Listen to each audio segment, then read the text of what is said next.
We are starting our exploration of the west coast of Bute at Scalpsie. We're overlooking the beautiful sandy bay here, and there's a viewing platform explaining the different places that we can see from here. We're looking at Scalpsie, an old Iron Age fort built on an imposing rocky knoll, and there are several of these sites on the Isle of Bute.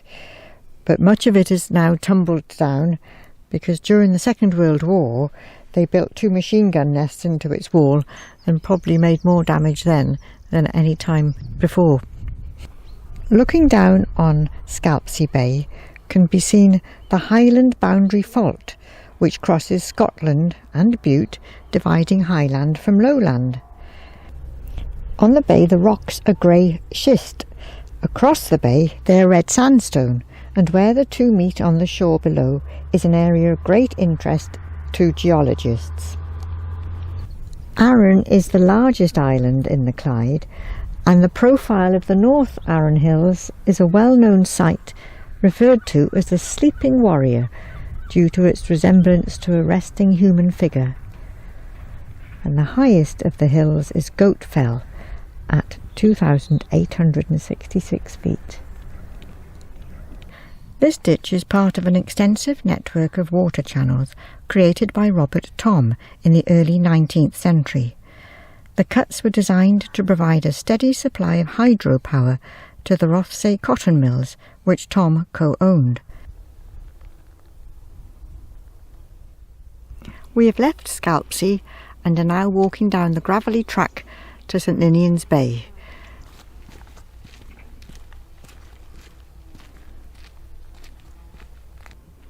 It's a real sign of late summer walking along this lane in the heat, as we can see the hail baled up and ready to go, and a long hedgerow full of enormous hips and haws, and the bees on the thistles by here humming away. Everything so still.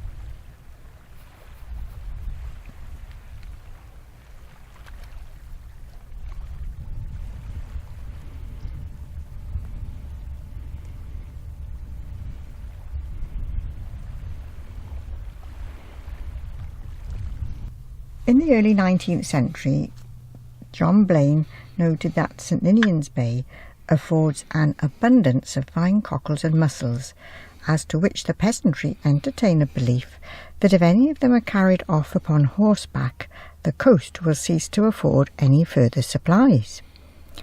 It was an attempt to deter exploitation by outsiders. Their fears were justified. In the 1890s, holidaymakers from Glasgow stripped the shore bare, and those reminiscing in the Bute Man in 1924 recalled, "The hawkers became too free with the cockles, bringing in bags full for sale at the Rothsay Pier, and even shipping them to Glasgow." These 2 standing stones are Bute's answer to Stonehenge. We would never have noticed them if we hadn't met 2 dog walkers who showed us them in the field near to the path, but it shows how long ago people lived here on Bute. When one reaches the site of the chapel of St Ninian, there is little left that is visible, and it may be thought, well, there's nothing very remarkable about it. But when you look out to sea and imagine St Ninian or one of his followers from Whithorn sailing in here to establish a new frontier for Christianity in the late 6th or early 7th century, it changes. St Ninian's Chapel is a fine example of the type of small religious sites constructed during the early expansion of Christianity into Scotland from the 5th century AD onwards. The small sub-rectangular building is surrounded by a large enclosure wall, the remains of which can still be traced. Excavations in the early 1950s identified an earlier burial site underneath the church, as well as the altar at the east end. St Ninian's chapel, which can never have been elaborate, measures roughly only 7 by 4 metres, with walls over 1 metre thick. In the guidebook, which is written over 10 years ago, it describes the chapel having an altar with a cavity for the accommodation of relics, and also kneeling stones in front of and to the south of the altar, which is a feature unique to Scotland. Well, now it is quite overgrown, but somebody has thoughtfully placed a shape of a cross with pebbles and shells and a crucifix there, so you get the feeling of it being a chapel. For the name of St Ninian to have survived, it must have remained a place of veneration long after the Vikings cut their destructive path through Bute in the early 9th century. St Ninian's chapel stands on an isthmus of land. There's a little landing area behind me where perhaps the boats would have been pulled up back in the Celtic times and afterwards, because then in the Middle Ages, when it was the church, there were more people living around here then who would have come to worship here, but perhaps many of them did come by boat instead of by land. And as it is now, it's very peaceful, but on a winter's day I would imagine it would be very bleak. The ruins of the Kippering hut belong to the Hogarth family, who owned the 2 fishermen's cottages nearby, and they had lock-fine kippers, which were considered to be the best in the country. Their preparation would have taken some time, as the herrings would have been split and gutted, washed by hand, and immersed for half an hour in a tub of pickles so strong the herring would float.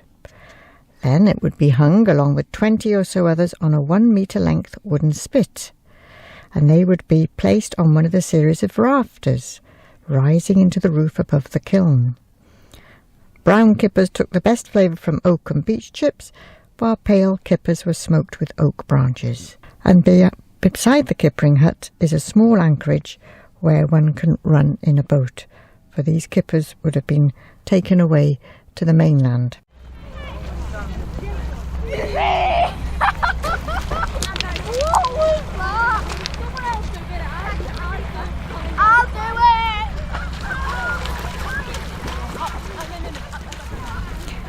This is Ettrick Bay, where thousands of people flocked in its heyday back in the Victorian times, but it's still popular today with tourists and local people alike. The tide is right up now, but when it goes out, there's plenty of sand. We are making our way from Ettrick Bay along the Isles of Bute to Kilmichael. All along the track are different types of trees. Standing out particularly is the mountain ash or the rowan tree with its bright red berries.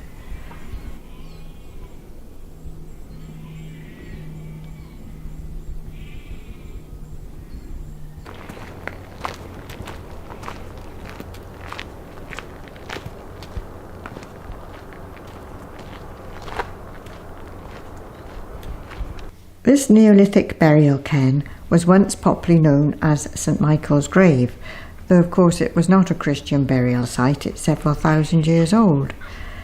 And when it was excavated back in 1903, some pitch stone was found, and this is a smooth glassy stone which comes from the island of Arran, and so it shows that there were comings and goings between the islands in those far off times. The massive stones of the grave have collapsed, but the 2 chambers with the dividing septal stone can be made out, and a large capstone has slipped seawards.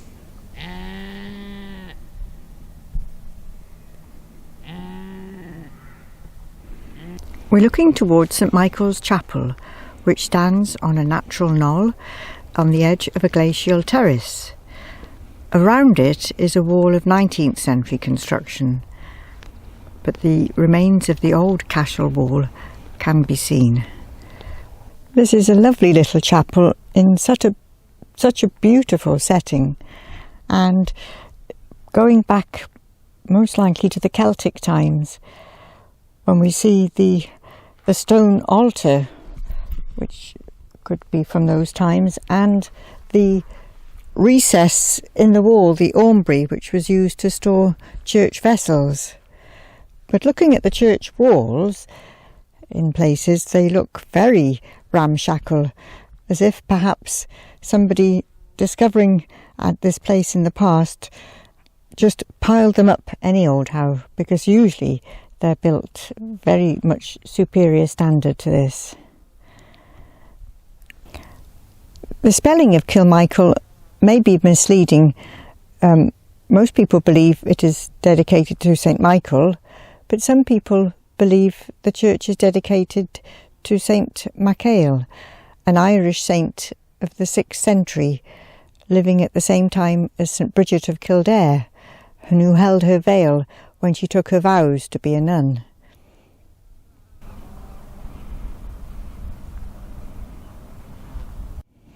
The burial ground has been in use for 1500 years, and there is even some 20th century burials here.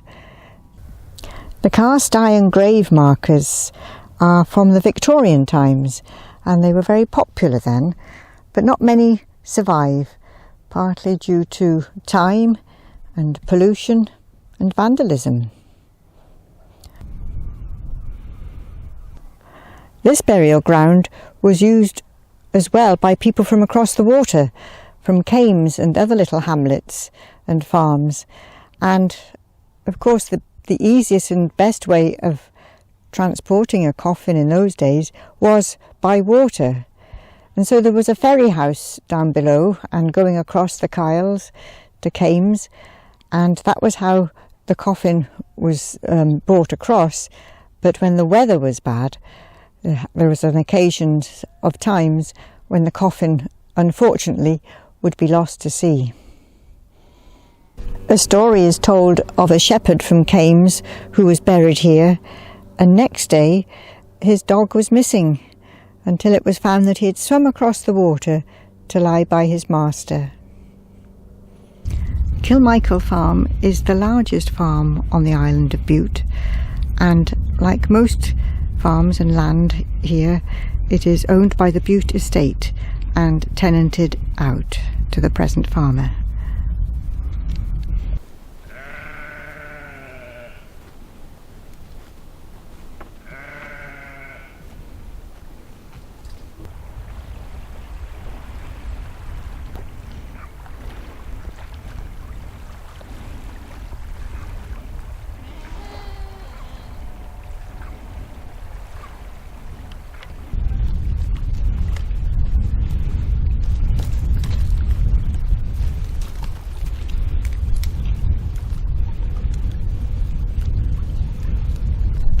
We have come down to the beach below St Michael's grave to end our exploration of the west coast of Bute.